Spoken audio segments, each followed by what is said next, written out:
Hello guys, तुमचं स्वागत आहे डेव्हिड सॉन्समध्ये. आणि आज मी दाखवणार आहे तुम्हाला आगरी कोळी पद्धतीने कड्डूची भाजी कशी बनवायची.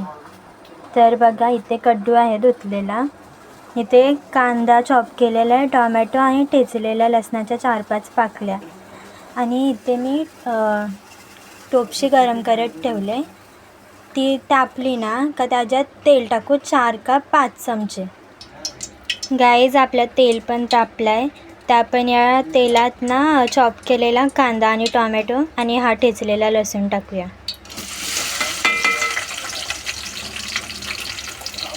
आणि त्याला 5 मिनटं जरा शिजवत ठेवू. बघा किती मस्त आवाज येत आहे. आणि आता कांदा टोमॅटो लवकर शिजण्यासाठी ना आपण मीठ टाकूया. आणि आता मीठ ना तुमच्या स्वादानुसार टाका, तर आम्हाला एवढा मीठ बास होतं. आणि आता ना त्याला नीट मिक्स करायचा. आपला कांदा टोमॅटो शिजला ना का त्याच्यात आला लसूणची पेस्ट टाकायची. ही बघा,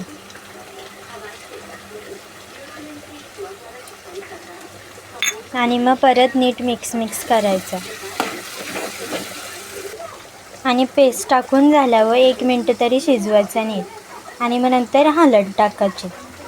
बघा, हळद टाकली ना का परत नीट मिक्स करायचा.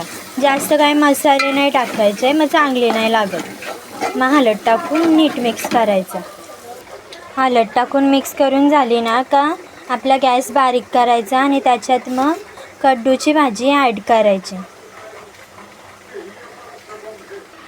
ही बघा, भाजी ॲड केली ना का तिला पण नीट मिक्स करायची. त्याच्यात काही पाणी बिणी टाकायचं नाही, कारण ती ना म्हणजे त्यानं पाणी सुटते आपोआप. तर मी मिक्स करते आधी, नंतर आणि तुम्हाला दाखवते. आता बघा, मी मिक्स केले भाजी. आणि मग आता बारीक गॅसवर जरा 5-10 मिनटं ठेवायची आणि झाकण देऊन ठेवायचे.